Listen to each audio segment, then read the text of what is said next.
नमस्कार, आप देख रहे हैं हमारा खास शो नया सवेरा, जो हमारा मॉर्निंग प्राइम टाइम है और सुविचार के साथ करते हैं शुरुआत। जब हम कहते हैं कि असफलता के हर ताले को खोलने की चाबी किसके पास है, वो है आपकी मेहनत के पास। तो उस चाबी को संजोकर अपने पास रखिए। और अगले 1 घंटे में हम जानेंगे देश और दुनिया से जुड़ी तमाम बड़ी खबरें। बात होगी प्रधानमंत्री के सिलवासा और सूरत के दौरे से जुड़ी हुई। वहीं पंजाब के किसान अपनी मांगों को लेकर अड़े हुए हैं और मान सरकार के जो तेवर हैं वो बहुत तलख है। बात होगी इंटरनेशनल खबरों के साथ साथ ग्लैमर वर्ल्ड में खास क्या कारोबार जगत में कौन सी बड़ी खबरें सुर्खियां बटोर रही हैं। लेकिन सबसे पहले शुरुआत करते हैं इस वक्त की हेडलाइंस के साथ।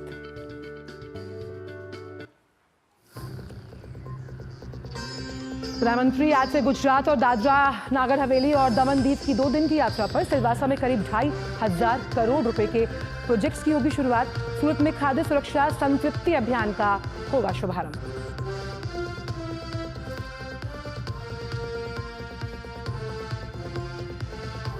विदेश मंत्री डॉक्टर एस जयशंकर का आयरलैंड का दौरा। अपने समकक्ष साइमन हैरिस के साथ करेंगे द्विपक्षीय वार्ता। सांस्कृतिक संबंधों और आर्थिक साझेदारी को अगले स्तर पर ले जाने समेत कई विषयों पर होनी है चर्चा।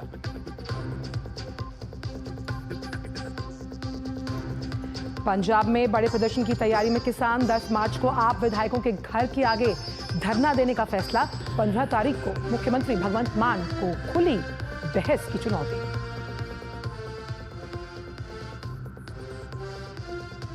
अंतर्राष्ट्रीय खबरों में अमेरिका ने मेक्सिको और कनाडा को दी बड़ी राहत। 2 अप्रैल तक कुछ वस्तुओं पर नहीं देना होगा 25% आयात शुल्क, जबकि कनाडा का अमेरिका को छूट नहीं देने का फैसला।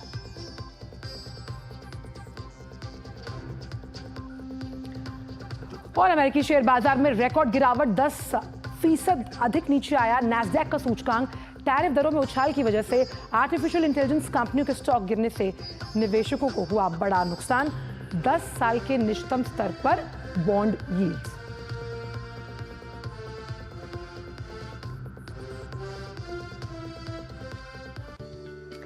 तो आइए खबरों में शुरुआत करते हैं प्रधानमंत्री के 2 अहम दौरों से जुड़ी हुई खबर के साथ। प्रधानमंत्री नरेंद्र मोदी आज गुजरात और केंद्र शासित प्रदेश दादरा और नागर हवेली और दमन दीव के 2 दिन की यात्रा पर होने वाले हैं। सबसे पहले प्रधानमंत्री आज दादरा और नागर हवेली के सिलवासा में 2,587 करोड़ रुपए की विभिन्न परियोजनाओं का लोकार्पण और शिलान्यास करेंगे। सिलवासा में एक जनसभा को भी संबोधित करने का कार्यक्रम है प्रधानमंत्री का। और इसके अलावा वो नमो मेडिकल अस्पताल और रिसर्च सेंटर के पहले फेज का लोकार्पण करेंगे और दूसरे फेज का शिलान्यास होना है। इसके बाद गुजरात दौरे पर सूरत में प्रधानमंत्री सूरत खाद्य सुरक्षा संतृप्ति अभियान का शुभारंभ करेंगे। सूरत में लगभग 2 लाख लाभार्थियों को प्रधानमंत्री गरीब कल्याण अन्न योजना के अंतर्गत लाभ जो दिया गया है उसको देखेंगे। और प्रधानमंत्री नवसारी में कल अंतर्राष्ट्रीय महिला दिवस पर लखपति दीदी सम्मेलन में भाग लेंगे। प्रधानमंत्री 25,000 से अधिक स्वयं सहायता समूह यानी कि सेल्फ हेल्प ग्रुप्स की 2.5 लाख महिलाओं को 450 करोड़ रुपए से अधिक की सहायता राशि भी प्रदान करेंगे।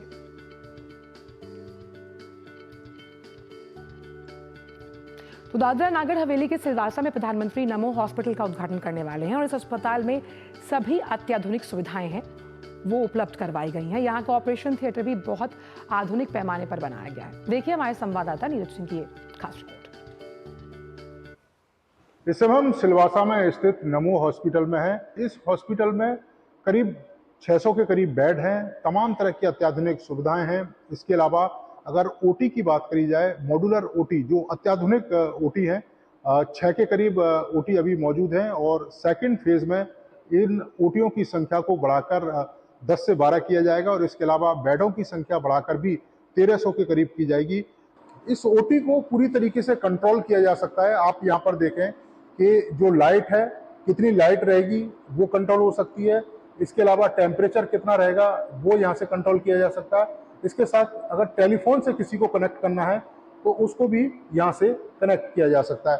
अब हम आपको दिखाते हैं कि किस तरह की सुविधाएं यहाँ पर मौजूद हैं। आप देखें कि इसको ऑटोमेटिकली तरीके से ऑपरेट किया जा सकता है, यानी कि मैनुअली करने की ज़रूरत नहीं है। ये जो आप देख रहे हैं ओटी, ये आप देखिए कि ये रोबोटिक सिस्टम है, यानी कि यहाँ पर जो सर्जरी है वो रोबोटिक तरीके से भी की जा सकती है कि अगर आपके किसी हिस्से में सर्जरी करनी है तो यहाँ से उस हिस्से को पोजीशन को यहाँ पर फीड कर दिया जाएगा। और ये अगर आप देखें मेरे राइट में, ये जो रोबोट आपको दिखाई दे रहा है वो जो सर्जरी है वो करेगा। सपोज करिए कि अगर ये आप पैर की या किसी हड्डी का ऑपरेशन करना है तो वो यहाँ से जो रोबोट है वो कर सकता है। इसके साथ साथ ही ये आप स्क्रीन अगर देख रहे हैं सामने, जिसमें मैं भी दिखाई दे रहा हूँ, तो ये तमाम देश भर के जो स्टूडेंट हैं, इसके अलावा जो हॉस्पिटल में जो इस एरिया में नहीं आ सकते हैं, वो यहाँ से ऑपरेशंस देख सकते हैं कि किस तरह से ऑपरेशन किया जा रहा है। अगर किसी विदेशी डॉक्टर से कोई राय लेनी है तो वो यहाँ से करेक्ट हो जाएगा और ऑपरेशंस करते समय दिशा निर्देश डॉक्टर को दे सकता है। इसके साथ ही आप यहाँ देखें कि तमाम स्टूडेंट यहाँ बैठेंगे और वो भी लाइव ऑपरेशंस देख सकते हैं और डॉक्टर से सवाल जवाब है वो भी कर सकते हैं। इस तरह की जो ओटी है वो हिंदुस्तान के कुछ गिने चुने ही हॉस्पिटल में है और अब ये सिलवासा में प्रधानमंत्री नरेंद्र मोदी लोगों को समर्पित करने जा रहे हैं इस हॉस्पिटल को। आप समझ सकते हैं कि दादर नागर हवेली, इसके अलावा दमनदीप और आसपास के जो तमाम गरीब और आदिवासी लोग हैं उनको कितनी बड़ी सुविधा यहाँ मिलने जा रही है। Neeraj Singh, DD news, Silvassa. तो प्रधानमंत्री दादरा नागर हवेली दमनदीव में कई विकास परियोजनाओं का शुभारंभ और शिलान्यास करेंगे। स्थानीय लोगों का भी मानना है कि पिछले 10 सालों में मोदी सरकार ने इलाके की तस्वीर और तदबीर को बदला है। यहाँ के लोगों से खास बात की है हमारे संवाददाता नीरज सिंह ने।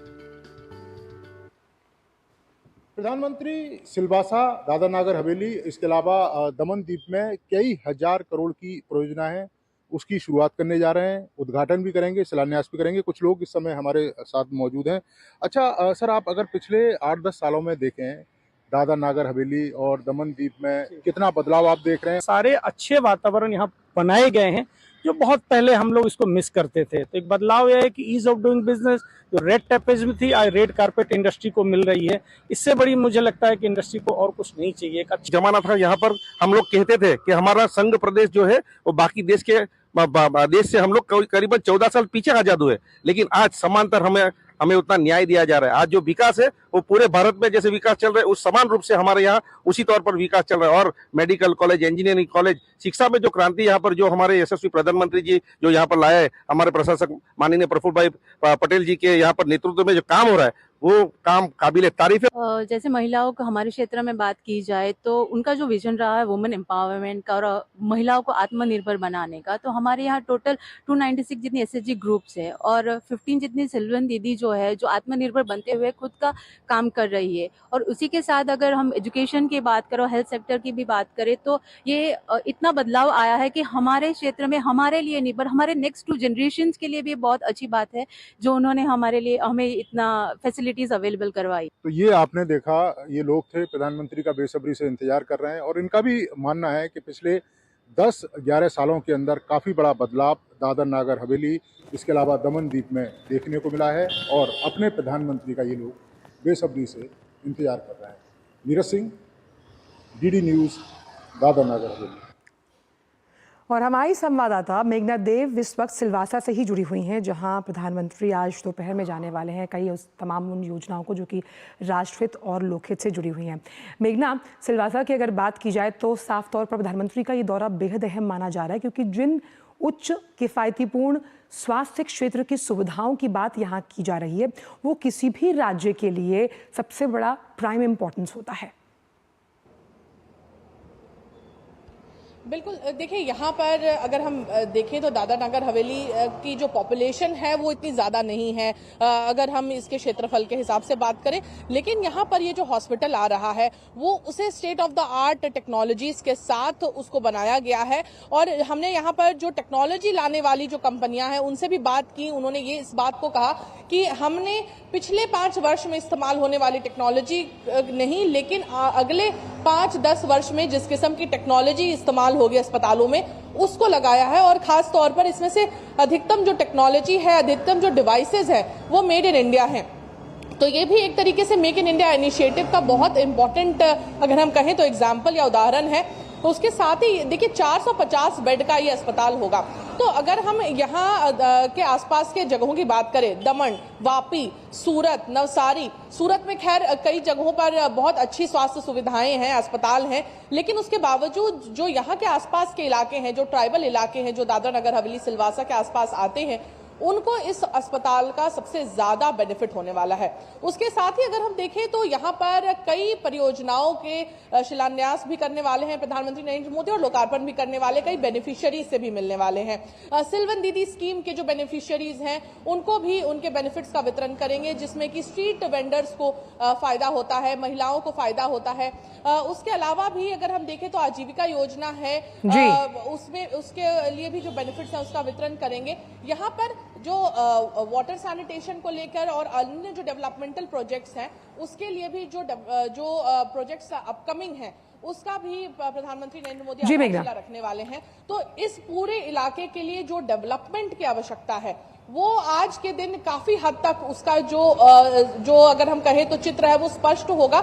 लोगों के लिए बेहद एक बहुत बड़ी बेशक एक बहुत बड़ी सौगात है। अच्छा, क्योंकि हम यहाँ पर बात कर रहे हैं जो तमाम लाभार्थी हैं अलग अलग योजनाओं से जुड़े, उनसे प्रधानमंत्री मिलेंगे, तो इसमें सबसे अहम बात यहाँ पर ये भी आ जाती है मेघना, क्योंकि सेल्फ हेल्प ग्रुप्स तो कैसे सहकारिता से समृद्धि की ओर बढ़ने में महिला उन्मुखी विकास की बहुत बड़ी भूमिका है, वो इस दौरे से कहीं ना कहीं साफ सामने आती हुई।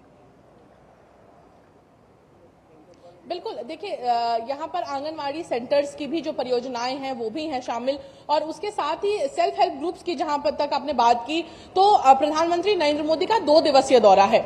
आज जो दौरा है वो यहाँ पर सिलवासा में है, सूरत में है, लेकिन कल जो दौरा है वो नवसारी में भी है। नवसारी में सबसे अहम बात जो दिखेगी और खास तौर पर महिला दिवस के दिन जो लोगों को भी प्रेरित करेगी वो है लखपति दीदी से प्रधानमंत्री नरेंद्र मोदी, उनका क्या अनुभव रहा है, उन्होंने किस किस्म से अपने अगर हम देखें आजीविका वो चला रही हैं, और ना केवल अगर हम देखें तो उसको एक बड़े स्तर पर भी ले गई हैं। तो ये एक बहुत बड़ा उदाहरण है। अगर हम देखें तो कई ऐसे सेल्फ हेल्प ग्रुप्स हैं जो पूरे गुजरात में चलते हैं। खाखरा बनाने की मंडलियां हैं कई जगहों पर, अगर हम देखें गणपति के समय गणपति की मूर्तियां बनाने की जो मंडलियां हैं, कई ऐसी मंडलियां हैं जो अलग अलग क्षेत्रों में काम कर रही हैं और काफी अच्छा काम कर रही हैं, जिनको सरकार की तरफ से तो प्रोत्साहन मिलता ही मिलता है, बल्कि कई CSR एक्टिविटीज के माध्यम से भी प्रोत्साहन मिलते रहता है। तो ये तो बेशक यहाँ पर गुजरात में अगर हम देखें, और ना केवल गुजरात, दमन दीव, दादरा नगर हवेली की भी अगर बात करें, चूंकि साथ में ही ये यूनियन टेरिटरी इसके लगा है, तो वहां पर भी कई ऐसी जो परियोजनाएं हैं जिसका असर ग्राउंड पर देखने मिलता है। और जो सरकार की तरफ से जो आज प्रधानमंत्री नरेंद्र मोदी भी जो सहाय राशि देने वाले हैं, जो बेनिफिट्स देने वाले हैं, उससे जो इम्पैक्ट पड़ता है, उससे जो इंस्पिरेशन मिलता है, उसका जो इम्पैक्ट है ग्राउंड लेवल पे वो बेशक देखने मिलता है। और नमो मेडिकल, जब हम अस्पताल की बात कर रहे थे आपसे मेघना, तो ये तमाम उन उच्च सुविधाओं से लैस है जो किसी भी मेडिकल कॉलेज के लिए या मेडिकल अस्पताल के लिए बहुत बड़ी बात है। लेकिन सवाल यहाँ ये है कि यहाँ पर प्रशिक्षित डॉक्टर्स होंगी, नर्सेस का एक पैनल होगा, तो रोजगार के लिहाज से और खास तौर पर उन इलाकों में जहाँ अस्पताल कम है, ये कहीं ना कहीं वो कनेक्टिविटी को भी जोड़ता है आपके स्वास्थ्य से।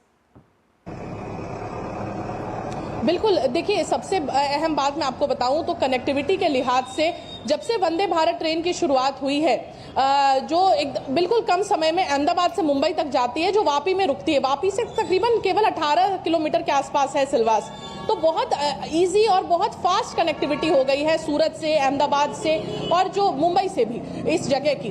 तो खास तौर पर कनेक्टिविटी के लिहाज से देखें तो गुजरात काफी हद तक कई अन्य राज्यों में, कई अन्य जिलों से आगे है। तो वहां पर अगर हम देखें तो अगर यहाँ ना केवल नर्सेज, जो मेडिकल फ्रेटर्निटी, मेडिकल प्रोफेशनल्स हैं, बल्कि यहाँ स्टूडेंट्स के लिए भी एक बहुत कटिंग एज टेक्नोलॉजी से लर्निंग का एक बड़ा एक्सपीरियंस रहेगा, हैंड्स ऑन एक्सपीरियंस मिलेगा। जिस तरीके से हमारे सहयोगी नीरज सिंह ने आपको बताया कि यहाँ पर जब OT में जब ऑपरेशन या सर्जरी चलती रहेगी, वो उस सर्जरी का लाइव प्रसारण और या रिकॉर्डेड तरीके से उस सर्जरी को देख सकेंगे स्टूडेंट्स अपने लेक्चर हॉल में बैठे बैठे। तो इससे आप इसका अंदाजा लगा सकते हैं कि कितना महत्वपूर्ण होगा जब उनको हैंड्स ऑन एक्सपीरियंस मिलेगा।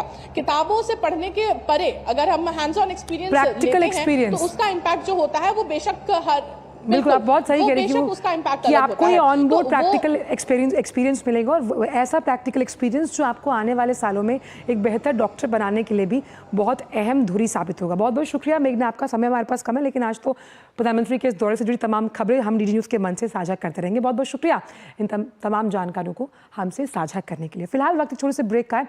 ब्रेक के उस पार आकर जानेंगे कि क्यों आखिर जो पंजाब के किसान हैं और जो पंजाब की सरकार है उनके बीच पेच कहां फंस रहा है। वक्त छोटे से ब्रेक का।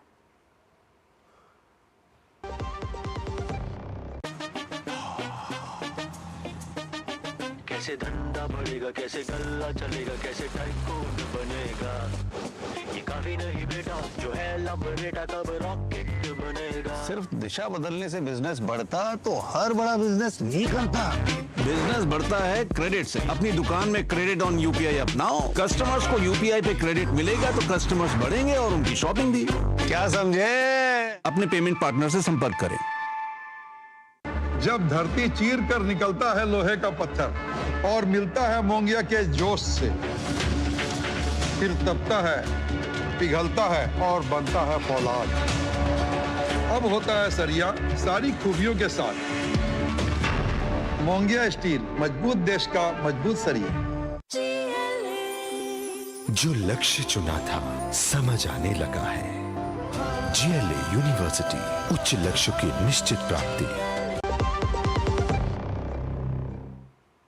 ब्रेक के बाद सभी का स्वागत। आपको सीधे लिए चलते हैं इस वक्त तमिलनाडु, जहां सीआईएसएफ का रेजिंग डे है, जहां पर गृह मंत्री अमित शाह इस वक्त परेड में भाग ले रहे हैं और भारतीय जनता पार्टी के नेतृत्व की प्रभावशाली यात्रा की ओर उन्मुख हुए। वर्ष 1987 में आप भारतीय जनता पार्टी की युवा इकाई भारतीय जनता युवा मोर्चा में शामिल हुए और अपने राजनीतिक जीवन की शुरुआत की। आपकी राजनीतिक सक्रियता और कार्यकुशलता के कारण आप वर्ष 1997 में गुजरात के सरखेज विधानसभा से विधायक पद हेतु चयनित हुए। आपकी लोकप्रियता का अंदाजा इस बात से लगाया जा सकता है कि आने वाले प्रत्येक चुनाव में आपकी जीत का अंतर लगातार बढ़ता रहा। श्री अमित शाह ने वर्ष 2002 में पहली बार मंत्री पद की शपथ ली और गुजरात सरकार के मंत्री के रूप में आपको गृह, यातायात, निषेध, संसदीय कार्य, विधि और आबकारी जैसे महत्वपूर्ण विभागों की जिम्मेदारी सौंपी गई।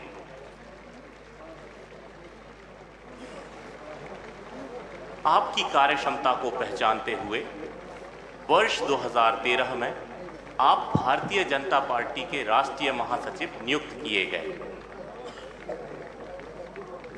आपकी कार्यक्षमता और पार्टी की विचारधारा के प्रति प्रतिबद्धता को पहचानते हुए जुलाई 2014 में आपको भाजपा के राष्ट्रीय अध्यक्ष की महत्वपूर्ण जिम्मेदारी सौंपी गई।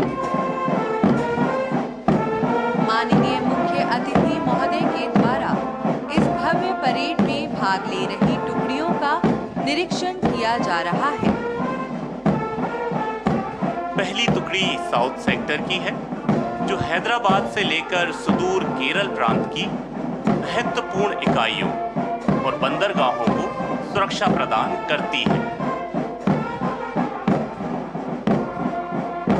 The second contingent is of Western sector, which protects the Western region installations and major seaports.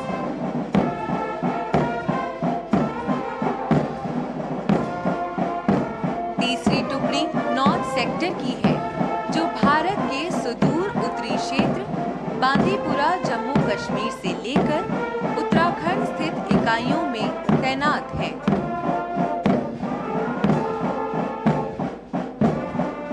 Fourth sector representing Eastern sector, which is providing security cover from coal mines of Dhanbad to left-wing extremist affected regions. निरीक्षण वाहन पांचवी टुकड़ी के समक्ष।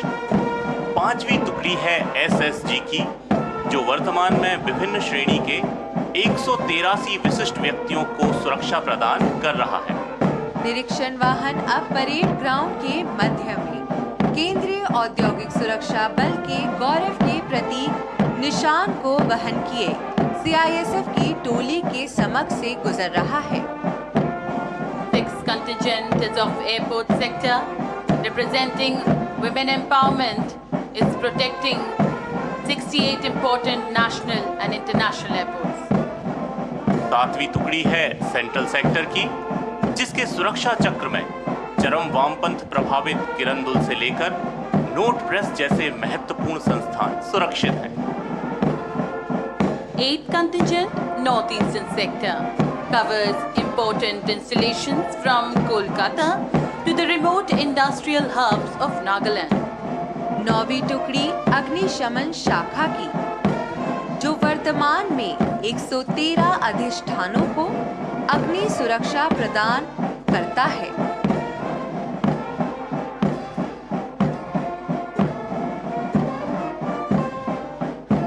And the last contingent is of NCR sector, provides security to important installations including Delhi Metro and Parliament House complex.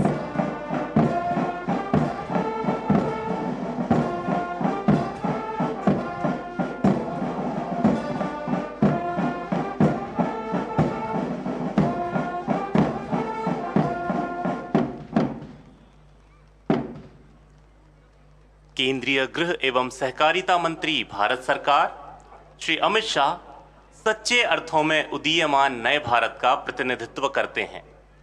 आपने वर्ष 2016 में गुजरात राज्य से राज्यसभा सदस्य के रूप में तथा वर्ष 2019 में केंद्रीय मंत्री के रूप में शपथ ली तथा आपको गृह मंत्री भारत सरकार का अति महत्वपूर्ण पदभार सौंपा गया। गृह मंत्री भारत सरकार के कार्यकाल में जम्मू कश्मीर राज्य से अनुच्छेद 370 का उन्मूलन एक ऐतिहासिक कदम था। यह गर्व का विषय है कि हमारा बल नारी सशक्तिकरण के क्षेत्र में नए आयाम स्थापित कर रहा है। आपको बताते चलें कि सीआईएसएफ में महिलाओं की तादाद 10,600 से अधिक है, जो बल की पूरी संख्या का लगभग 7% ठहरता है। महिला सशक्तिकरण की दिशा में एक और महत्वपूर्ण कदम उठाते हुए हरियाणा के नूह जिले में सीआईएसएफ की पहली महिला रिजर्व बटालियन की स्थापना की जा रही है। गृह मंत्रालय ने इस हेतु 1025 पदों के सृजन को मंजूरी दी है, जिसके लिए हम माननीय गृह मंत्री महोदय के बहुत बहुत आभारी हैं। सीआईएसएफ में नारी शक्ति का यह उदय बल की प्रगति का प्रतीक है, जो दर्शाता है कि जब महिलाओं को अवसर और समर्थन मिलता है तो वे किसी भी क्षेत्र में उत्कृष्टता प्राप्त कर सकती हैं। हमारी महिला कर्मियों का समर्पण, साहस और निपुणता हमें। तो आप देख रहे थे सीआईएसएफ के स्थापना दिवस में हिस्सा ले रहे थे गृह मंत्री अमित शाह, और कई ऐसी योजनाएं हैं सीआईएसएफ से जुड़ी हुई जिनका शिलान्यास वहां पर होना है, उद्घाटन होना, और सीआईएसएफ में लगातार महिलाओं की भागीदारी बढ़ती हुई नजर आ रही है। बढ़ते आगे और बात करते हैं अब खबरों में पंजाब के किसानों की, जो बड़े प्रदर्शन की तैयारी में है। लुधियाना में कल संयुक्त किसान मोर्चा की आपात बैठक में कई ऐसे फैसले लिए गए जिसके बाद मुख्यमंत्री मान साहब की मुश्किलें और बढ़ सकती हैं। किसान नेता हरविंदर सिंह लाखोवाल ने कहा कि 10 मार्च को आम आदमी पार्टी के विधायकों के घरों के बाहर सुबह 11 बजे से रात 11 बजे तक धरना दिया जाएगा। किसानों ने मुख्यमंत्री भगवंत सिंह मान को 15 मार्च को खुली बहस की चुनौती भी दी, और इस बहस में 5 किसान बैठेंगे और साबित करेंगे कि किसानों की मांगें पंजाब सरकार से ही संबंधित हैं। इसके बाद सरकार का रुख देखते हुए बड़े विरोध प्रदर्शन की रणनीति बनाई जाएगी। तो बड़े प्रदर्शन की तैयारी है। किसान मांगे जो हैं वो सरकार से ही जुड़ी हुई हैं, जिनका समाधान करना सरकार का दायित्व है, ऐसा किसानों का मानना है। और 10 मार्च को आपके जो विधायक हैं उनके घरों के बाहर जो है वो शुरू होगा धरना प्रदर्शन।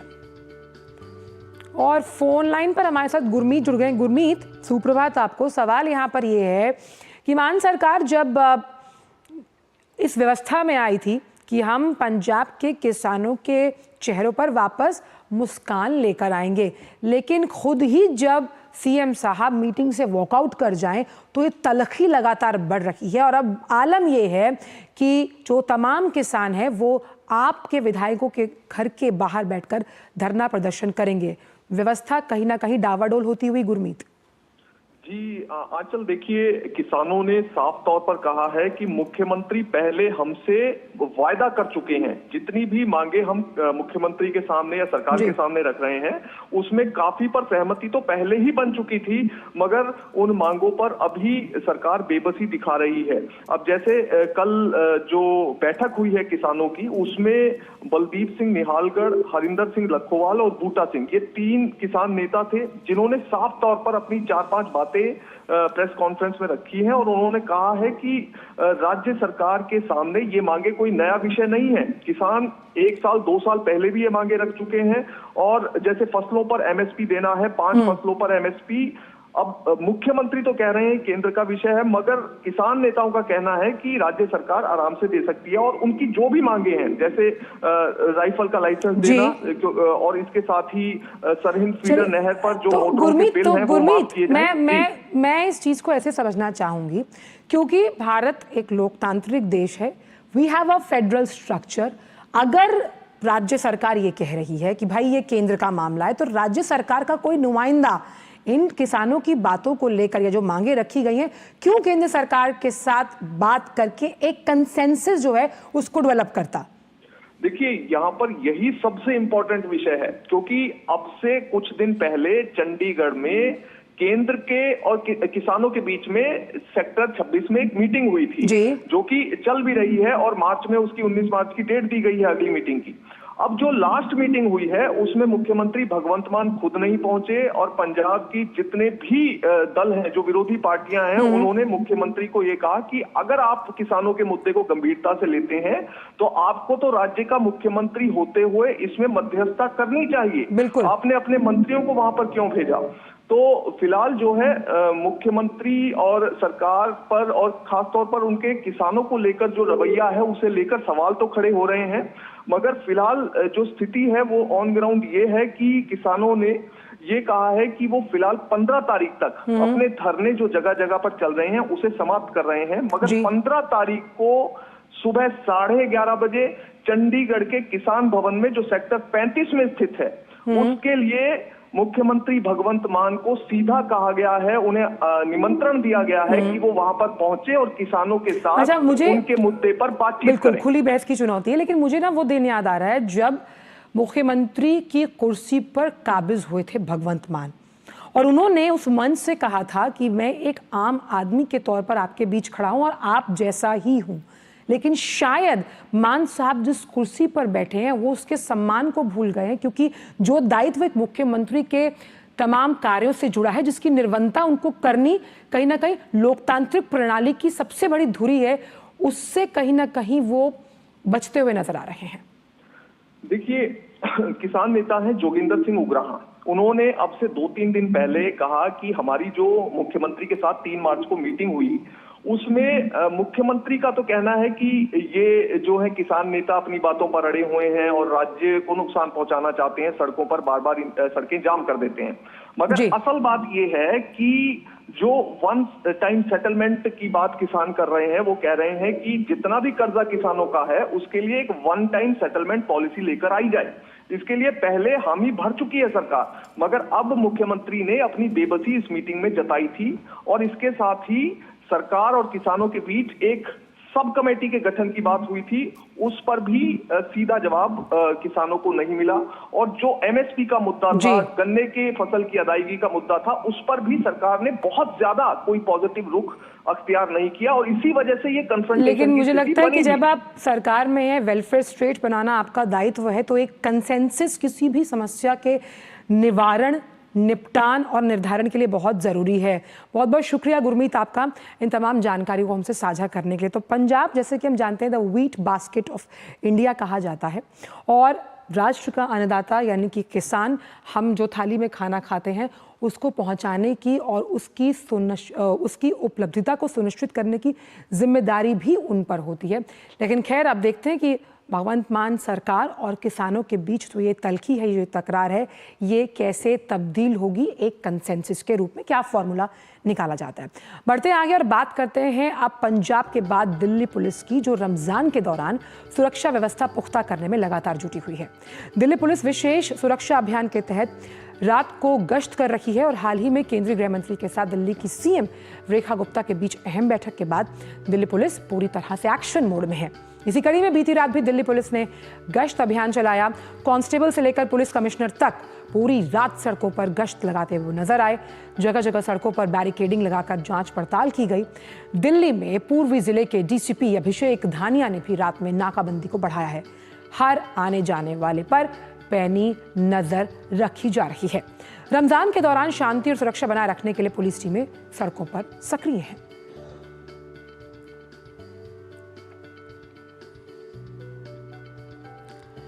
और अब खबरों में बात जम्मू कश्मीर की, जहां विधानसभा का बजट सत्र चल रहा है। मुख्यमंत्री उमर अब्दुल्ला, जिनके पास वित्त विभाग भी है, आज विधानसभा में बजट पेश करेंगे। 7 साल में ये पहली बार होगा जब केंद्र शासित प्रदेश जम्मू कश्मीर का बजट विधानसभा में पेश किया जाएगा। पिछला बजट फरवरी 2018 में तत्कालीन पीडीपी वित्त मंत्री डॉक्टर हसीन द्राबू ने विधानसभा में पेश किया था। 2025-26 के लिए जो खर्च है उसका वार्षिक वित्तीय विवरण और 2024-25 के लिए जो खर्च की अनुपूरक का विवरण है या मांगे हैं वो आज सदन में पेश की जाएंगी। 3 मार्च को उपराज्यपाल के सदन में अभिभाषण के साथ शुरू हुए सत्र में 4, 5 और 6 मार्च को उपराज्यपाल के अभिभाषण पर चर्चा हुई, जिसका समापन गुरुवार को मुख्यमंत्री के जवाब के साथ हुआ। 8, 10 और 11 मार्च को बजट पर आम चर्चा होनी है। वित्त मंत्री, जो मुख्यमंत्री भी हैं, 11 मार्च को अपने जवाब के साथ बजट पर आम चर्चा का समापन करेंगे। उसके बाद 12 से 24 मार्च के बीच अनुदान की मांगों पर चर्चा होगी, जिसके बाद 25 मार्च को विनियोग विधेयक पारित होने के साथ बजट को मंजूरी मिलेगी। बजट को मंजूरी मिलने के बाद विधानसभा 12 दिनों के अवकाश पर जाएगी और बजट सत्र का समापन 11 अप्रैल को होने वाला है।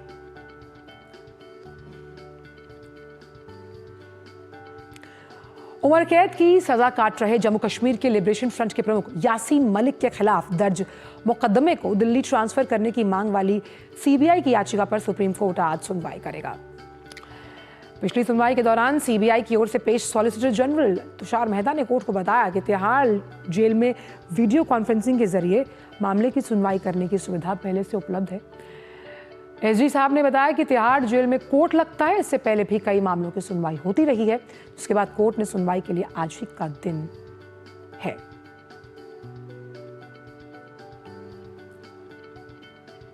अब आपको ले चलते हैं हिमाचल प्रदेश, जहां परिवहन निगम के कर्मचारी सरकार के खिलाफ लामबंद हो गए। कर्मचारियों ने लंबित देनदारियों का भुगतान नहीं होने के चलते 9 मार्च से चक्का जाम करने का ऐलान कर दिया। कर्मचारियों का मानना है कि मुख्यमंत्री की खुद की गई जो घोषणाएं हैं वो पूरी नहीं हो पा रही। ऐसे में कर्मचारी अब आंदोलन का रास्ता अपनाने को तैयार है। देखिए ये रिपोर्ट। हिमाचल प्रदेश में परिवहन निगम के कर्मचारियों की सरकार के खिलाफ नाराजगी लगातार बढ़ती जा रही है। कर्मचारियों ने अब 9 मार्च से प्रदेश भर में चक्का जाम करने का ऐलान कर दिया है। इसे लेकर शिमला में परिवहन निगम कर्मचारियों ने बैठक की और बैठक में सरकार को चेतावनी दी गई कि अगर इस चक्का जाम के बाद भी सरकार नहीं मानी तो फिर अनिश्चितकालीन प्रदर्शन का रास्ता अपनाया जाएगा। हिमाचल परिवहन निगम के कर्मचारी लंबित देनदारियों को लेकर सरकार से नाराज हैं। मुख्यमंत्री ने 3 महीने पहले ही कर्मचारियों के भुगतान का सार्वजनिक ऐलान किया था।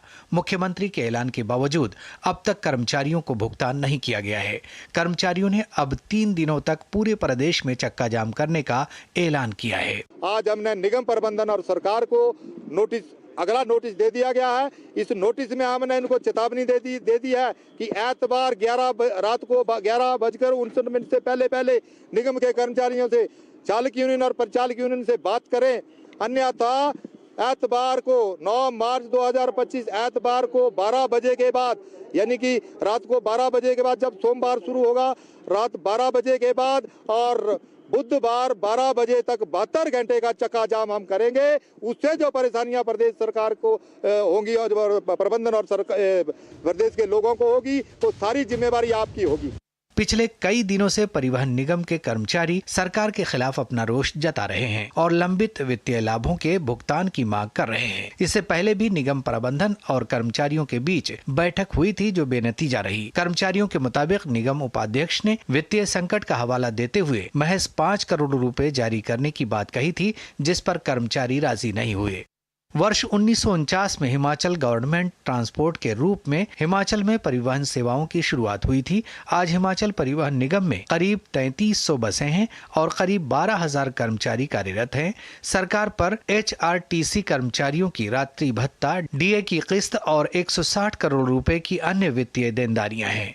65 महीने के नाइट ओवरटाइम और एरियर की किस्त जारी करने पर परिवहन निगम के कर्मचारी अड़े हुए हैं। आज हुई गेट मीटिंग के बाद अब ये ऐलान किया गया है कि अगर 9 मार्च तक सरकार बात नहीं मानती तो 9 मार्च को आधी रात से 3 दिनों के लिए पूरे प्रदेश भर में HRTC का चक्का जाम कर दिया जाएगा।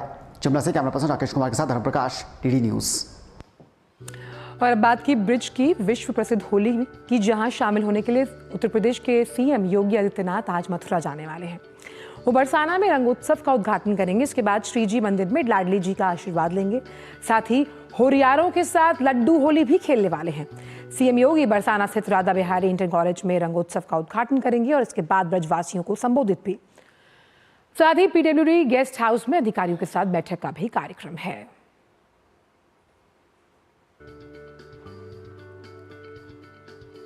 और इस साल के रंगों के त्योहार होली में श्री काशी विश्वनाथ धाम से भगवान लड्डू गोपाल के लिए भस्म, अबीर, होलाल, वस्त्र और चॉकलेट्स भेंट किए जाएंगे। इस प्रकार श्री कृष्ण जन्मस्थान मथुरा से बाबा विश्वनाथ को अबीर, होलाल, रंग आदि अर्पित किए जाएंगे। इस अवसर पर दोनों पवित्र स्थलों से उपहार भेजते हुए और स्वीकार करते हुए इसे एक उत्सव के तौर पर आयोजित किया जा रहा है। देखिए रिपोर्ट।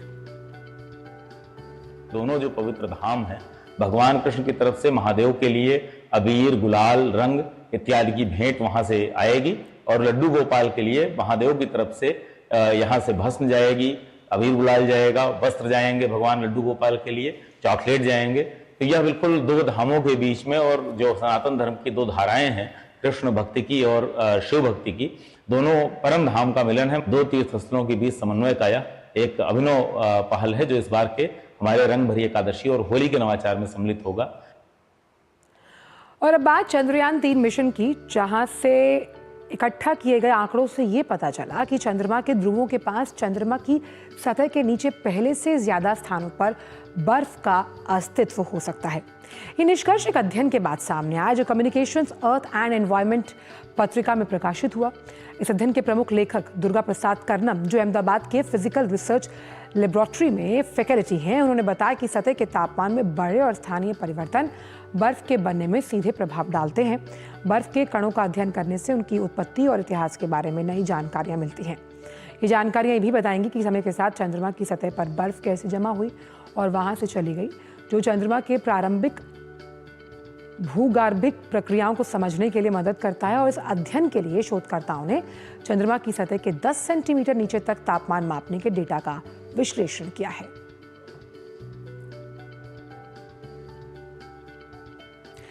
सेना प्रमुख जनरल उपेंद्र द्विवेदी ने गुरुवार को स्ट्राइक 1 कोर का दौरा किया और क्षमता विकास सम्मेलन में भाग भी लिया है।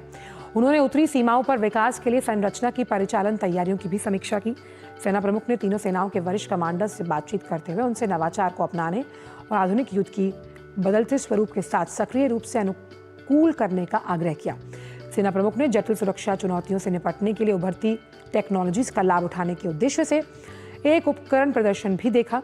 इसके साथ ही उन्होंने पेशेवर उत्कृष्टता और कर्तव्य के प्रति समर्पण के लिए चयनित कर्मियों को भी सम्मानित किया है।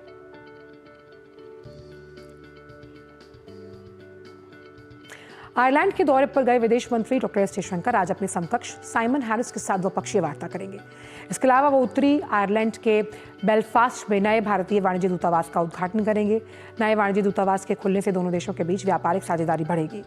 कल डॉक्टर जयशंकर अपने 2 देशों के दूसरे चरण में आयरलैंड की राजधानी डबलिन पहुंचे। उन्होंने आयरलैंड के राष्ट्रपति माइकल डी हिंगिस के साथ मुलाकात की। दोनों नेताओं के बीच वैश्विक मुद्दों पर चर्चा हुई है। डॉक्टर जयशंकर ने राष्ट्रपति हिंगिस के समकालीन विश्व के विकास संबंधी वाद विवाद पर उनके विचारों की प्रशंसा की। साथ ही उन्होंने राष्ट्रपति को राष्ट्रवाद को मजबूत करने में संस्कृति की भूमिका के बारे में बताया। इसके अलावा विदेश मंत्री ने राष्ट्रपति द्रौपदी मुर्मू के शुभकामना संदेश को राष्ट्रपति हिंगिस तक पहुंचाया है।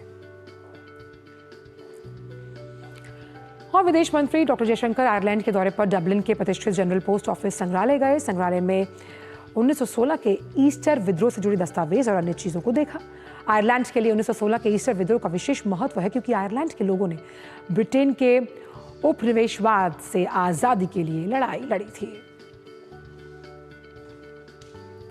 विदेश मंत्री डॉक्टर जयशंकर ने आयरलैंड के पूर्व प्रधानमंत्री लियो वरडकर, आयरलैंड के मंत्रियों जेम्स लालेस, रॉबर्ट ट्रॉय, सांसद मैल्कम बायरन से मुलाकात की। विदेश मंत्री ने नेताओं के साथ भारत आयरलैंड संबंधों पर चर्चा की। दोनों देशों के संबंधों पर उनके समर्थन को लेकर भी सराहना की। इसके अलावा विदेश मंत्री डॉक्टर जयशंकर ने डबलिन के ट्रिनिटी कॉलेज का दौरा किया। ट्रिनिटी कॉलेज में वो बुक ऑफ केल्स और ओल्ड लाइब्रेरी गए। उन्होंने कहा कि आयरलैंड की विरासत और संस्कृति पर गर्व है।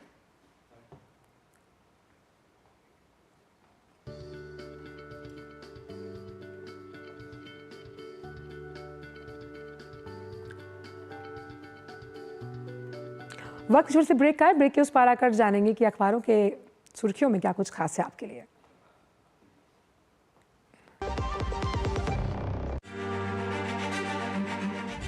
किसानों की फसल कटाई के बाद उन्हें अपनी मेहनत का सही मूल्य मिले, यह हर किसान का अधिकार है। लेकिन अक्सर आर्थिक तंगी के कारण किसानों को अपनी फसल कम दामों पर बेचनी पड़ती है। भारत सरकार खाद्य और सार्वजनिक वितरण विभाग की क्रेडिट गारंटी योजना इस समस्या का समाधान लेकर आई है। अब किसान अपनी फसल को WDRA पंजीकृत गोदामों में इलेक्ट्रॉनिक नेगोशिएबल वेयरहाउस रसीद के माध्यम से तब तक सुरक्षित रख सकते हैं जब तक उन्हें उनकी फसल का उचित दाम न मिल जाए। इस योजना के तहत किसानों को फसल कटाई के बाद बेहद कम ब्याज दर पर कर्ज उपलब्ध कराया जाता है ताकि वह अपनी वित्तीय जरूरतें पूरी कर सकें और अपनी फसल को सही समय पर बेच सकें। अब किसान बिना किसी अन्य संपत्ति को गिरवी रखे केवल इलेक्ट्रॉनिक नेगोशिएबल वेयरहाउस रसीद के माध्यम से 75 लाख रुपए तक का कर्ज ले सकते हैं। वहीं MSME, FPO और व्यापारियों के लिए यह सीमा 200 लाख रुपए तक है। क्रेडिट गारंटी योजना किसानों को सशक्त बनाकर आत्मनिर्भर बना रही है।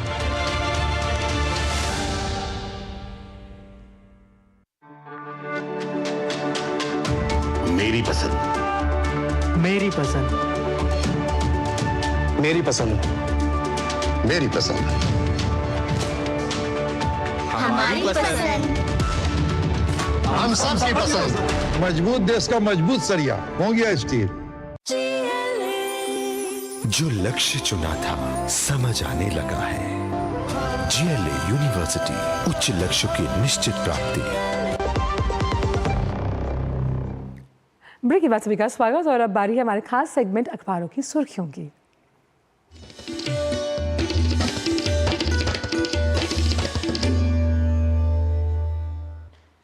और हमारे साथ हमारे स्टूडियो में मौजूद है हमारी सहयोगी संध्या मुस्कुराते हुए। संध्या, क्या कुछ आप समेट कर लाई हैं सुबह सवेरे हमारे दर्शकों के लिए अखबार जगत से? बिल्कुल आंचल, अखबारों के सुर्खियों की शुरुआत करते हैं एक अच्छी खबर के साथ, जिसे हरिभूमि अखबार ने आज अपने पहले पेज पर पहली हेडलाइन के साथ प्रकाशित किया है। लिखा है कि भारत की पहली हाइड्रोजन ट्रेन 31 मार्च तक पटरियों पर दौड़ेगी और ये दुनिया की सबसे लंबी ट्रेन होगी। आपको बता दें कि चेन्नई स्थित इंटरगल कोच फैक्ट्री में फिलहाल ये ट्रेन बनाई जा रही है और केंद्रीय मंत्री अश्विनी वैष्णव ने कहा है कि ये एक अत्याधुनिक परियोजना है जो अब मूर्त रूप लेती हुई जल्द ही नजर आएगी। यानी 31 मार्च, बेहद ही कम समय का इंतजार। अगली खबर का रुख करते हैं जिसे दैनिक जागरण अखबार ने आज अपने पहले पेज पर लिया है। अन्य अखबारों में भी आज हमें ये खबर देखने को मिली है और बहुप्रतीक्षित ये खबर है क्योंकि 2500 रुपए के साथ निःशुल्क सिलेंडर देने का जो दिल्ली की भाजपा सरकार का वादा था वो अब जल्द ही पूरा होने वाला है। महिला दिवस पर इसकी शुरुआत होने वाली है। जेएलएन स्टेडियम में मुख्यमंत्री की मौजूदगी में ये कार्यक्रम होगा जिस पर एक पोर्टल लॉन्च किया जाएगा जिसके माध्यम से तमाम प्रक्रियाएं पूरी की जाएगी और उसके बाद महिलाओं के खाते में 2500 रुपए आने लगेंगे। साथ ही साथ एक और खबर इसमें लिखा है कि घरों में संचालित हो रहे 250 मोहल्ला क्लिनिक होंगे बंद। ये स्वास्थ्य मंत्री जो दिल्ली के हैं पंकज सिंह ने कहा है कि कागजों पर जो मोहल्ला क्लिनिक चल रहे थे उन्हें बंद किया जाएगा। अगली खबर का रुख करते हैं। ये भी दैनिक जागरण अखबार ने दिल्ली पेज पर प्रकाशित की और बताया कि डायबिटीज, हाइपरटेंशन और कैंसर की अर्बन आरोग्य मंदिर में हो सकेगी स्क्रीनिंग। यानी कि स्वास्थ्य को लेकर के अब दिल्ली सरकार किस तरह से कदम उठा रही है उसको दिखाती हुई ये खबर है। आयुष्मान मिशन योजना लागू होने पर अर्बन आरोग्य मंदिर विकसित किए जाएंगे और स्क्रीनिंग के क्या कुछ तरीके होंगे वो भी इस खबर में आज प्रकाशित किया गया है। अगली खबर का रुख करते हैं। ये खबर आज सभी अखबारों में प्रमुखता के साथ प्रकाशित की गई है। लिखा है कि पीओके की वापसी का इंतजार, कश्मीर में भारत ने अधिकांश समस्याएं हल कर ली हैं। लंदन में विदेश मंत्री डॉक्टर एस जयशंकर ने जो बयान दिया उसे आज सभी अखबारों ने हेडलाइन के साथ प्रकाशित किया है। अगली खबर की बात करते हैं जिसे हिंदुस्तान अखबार ने अपना देश पेज पर प्रकाशित किया है और एसटीएफ और पंजाब पुलिस के हत्थे जो आतंकी लजर मसीह चढ़ा है उसने कई राज उगले हैं और 3 हैंड ग्रेनेड के साथ 2 डेटोनेटर और हथियार अन्य बरामद किए गए हैं। साथ ही साथ उसने कहा है कि महाकुंभ में आतंकी वारदात की साजिश रची गई थी। अब्दुल रहमान ने भी कबूला पहले महाकुंभ में करना था धमाका, तो किस तरह से साजिश रची जा रही थी। हालांकि उत्तर प्रदेश की पुलिस ने किस तरह से इनकी साजिश को नाकाम किया है वो भी इस खबर में आज बताया गया है। अगली खबर का रुख करते हैं। ये राष्ट्रीय सहारा अखबार ने अपने मार्केट पेज पर प्रकाशित की और बताया कि सड़क हादसों का जिम्मेदार दोषपूर्ण डिजाइन है। ये केंद्रीय मंत्री नितिन गडकरी ने कहा है। उसे आज इस खबर को स्थान देते हुए बताया गया है कि global road Infratech summit and expo को संबोधित करते हुए केंद्रीय मंत्री नितिन गडकरी ने क्या कुछ बातें कही है।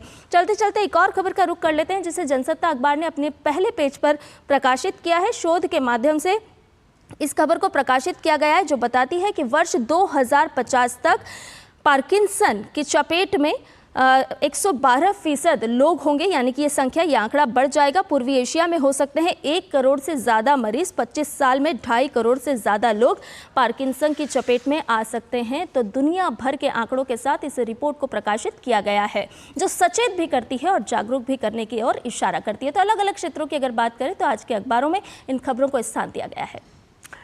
संध्या, बहुत बहुत शुक्रिया। इतने कम समय में आप हमेशा की तरह हमारे दर्शकों के लिए दुनिया भर की जो तमाम अलग अलग क्षेत्र हैं वहाँ से खबरें समेट कर लाती हैं रोमांचक और बहुत ही प्यारे अंदाज में। बहुत बहुत शुक्रिया। तो सीधे अखबारों के जगत के बाद आपको लिए चलते हैं अब दुनिया भर से जुड़ी कुछ खास खबरों में। देखते हैं वर्ल्ड रैप।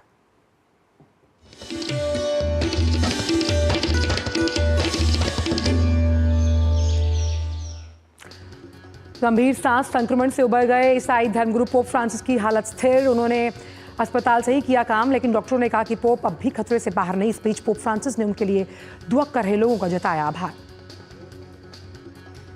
अमेरिका और यूक्रेन के बीच रूस यूक्रेन संघर्ष को खत्म करने को लेकर अगले सप्ताह सऊदी अरब में वार्ता। यूक्रेन के राष्ट्रपति जेलेंस्की ने कहा अगले सोमवार को सऊदी अरब के लिए यात्रा करेंगे। उनकी टीम वहां अमेरिकी अधिकारियों के साथ शांति वार्ता में लेगी हिस्सा। जेलेंस्की ने शांति वार्ता के समर्थक होने की उम्मीद जताई। साथ ही राष्ट्रपति ने यह भी कहा कि सऊदी अरब के क्राउन प्रिंस से मुलाकात होगी। जेलेंस्की खाड़ी देश में होंगे लेकिन इस बातचीत में शामिल नहीं होंगे। उन्होंने कहा कि यूक्रेन जल्द से जल्द स्थायी शांति के लिए काम कर रहा है। अमेरिकी राष्ट्रपति डोनाल्ड ट्रंप ने मेक्सिको से आयातित अधिकांश वस्तुओं पर 25% शुल्क और कनाडा से आयातित कुछ वस्तुओं पर टैरिफ को 1 महीने के लिए स्थगित कर दिया। ये निर्णय मेक्सिको के राष्ट्रपति के साथ वार्ता के बाद लिया गया।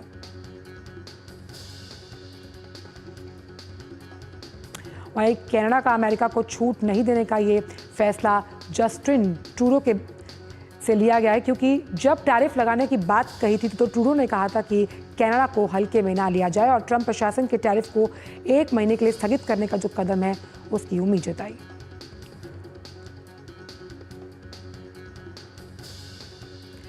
जस्टिन ट्रूडो रविवार को सत्तारूढ़ लिबरल पार्टी द्वारा नया नेता चुने जाने के बाद कनाडा के प्रधानमंत्री के पद से हट जाएंगे। उन्होंने कहा कि कार्यवाहक प्रधानमंत्री का पद नहीं संभालेंगे। ट्रूडो ने ट्रंप द्वारा कनाडा पर 25% टैरिफ लगाने पर उन्हें चेतावनी दी और आने वाले समय में कनाडा के लिए ये मुश्किलों से भरा होने वाला है। अमेरिका में टैरिफ की दरों में उछाल और आर्टिफिशियल इंटेलिजेंस वाली कंपनियों के शेयर्स में गिरावट के कारण निवेशकों को बड़ा नुकसान हुआ है। अमेरिकी स्टॉक एक्सचेंज में अगर नैस्डैक का सूचकांक देखें तो रिकॉर्ड 10% नीचे आ गया। अमेरिका में एक संघीय न्यायाधीश ने ट्रंप सरकार को यूएस एड और विदेश विभाग के साझेदारों को $2 अरब का भुगतान करने के लिए सोमवार तक का समय दिया। ये फैसला ट्रंप सरकार के लिए बड़ी चुनौती साबित होगा।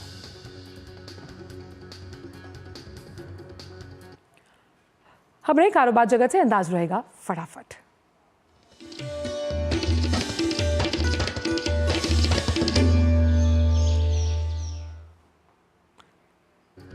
पैकेजिंग उद्योग को लेकर दिल्ली में एक अंतर्राष्ट्रीय शिखर सम्मेलन का आयोजन किया गया। केंद्रीय कॉर्पोरेट मामलों के राज्य मंत्री हर्ष मल्होत्रा ने कहा कि इस क्षेत्र में अब नवीन टेक्नोलॉजी का उपयोग हो रहा है, बड़े ब्रांड इस क्षेत्र में आ रहे हैं। भारतीय अंतर्देशीय जलमार्ग प्राधिकरण ने जम्मू कश्मीर में 3 राष्ट्रीय जलमार्गों पर नदी क्रूज पर्यटन को बढ़ावा देने के लिए जम्मू कश्मीर सरकार के साथ एक MOU पर साइन किए। सेबी ने सनशाइन ग्लोबल एग्रो और उसके निवेशकों को किसी भी संपत्ति को खरीदने और उसके साथ लेन देन करने को लेकर किया आग्रह। नियामक ने यह भी कहा कि किसी भी व्यक्ति को कंपनी और उसके निवेशकों की संपत्ति पर अवैध कब्जा करने या अतिक्रमण करने की अनुमति नहीं।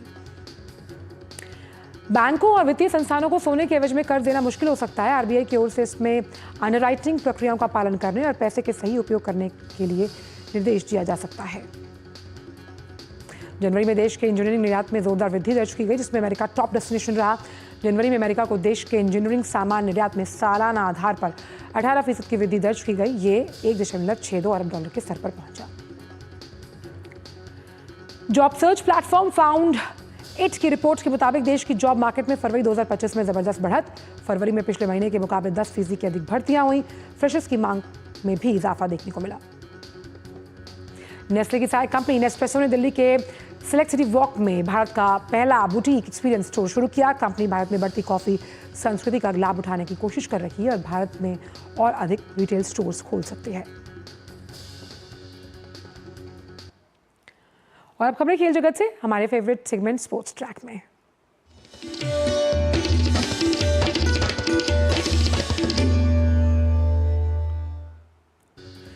भारत के विष्णु सरवनन ने नौकायान रैंकिंग में एक नई उपलब्धि हासिल की। हाल ही में जारी विश्व नौकायान रैंकिंग में विष्णु अब तक के सर्वोच्च रैंक हासिल करने वाले भारतीय बने।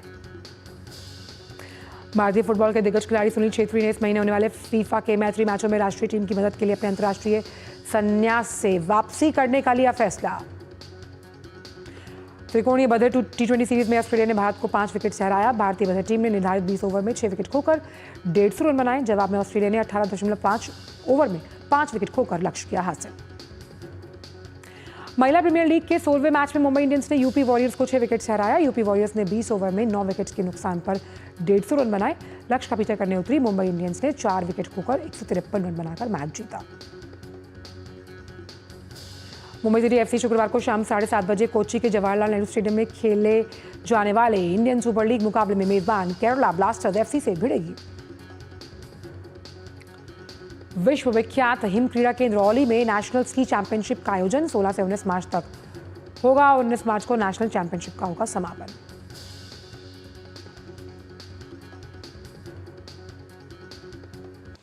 और आइए देखते हैं कि क्या मौसम है आपके राज्य में।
और आज जन औषधि दिवस है। राजस्थान के उदयपुर में प्रधानमंत्री जन औषधि केंद्र न सिर्फ महिला सशक्तिकरण का उदाहरण पेश कर रहा है, बल्कि आमदनी के साथ साथ समाज सेवा का भी जरिया बन रहा है। प्रधानमंत्री भारतीय जन औषधि योजना ने देश के एक बड़े वर्ग को राहत दी। रोगी और आम जन सभी मोदी सरकार की इस योजना से लाभान्वित हो रहे हैं। देखिए इससे जुड़ी ये खास रिपोर्ट। महिला सशक्तिकरण की दिशा में भी प्रधानमंत्री जन औषधि केंद्र महत्वपूर्ण भूमिका निभा रहा है। इसका जीता जागता उदाहरण राजस्थान के उदयपुर में अरुंधति राय हैं। अरुंधति राय प्रधानमंत्री जन औषधि केंद्र चलाती हैं। ये केंद्र न सिर्फ उनकी आमदनी का जरिया बन रहा है, बल्कि समाज में सेवा का एक माध्यम भी बना है। रोगियों और आम जनता को इसका काफी फायदा मिल रहा है। मोदी सरकार की आमजन के लिए कई कल्याणकारी योजनाओं में प्रधानमंत्री जन औषधि योजना एक है। देश भर में लोग इस योजना से लाभान्वित हो रहे हैं।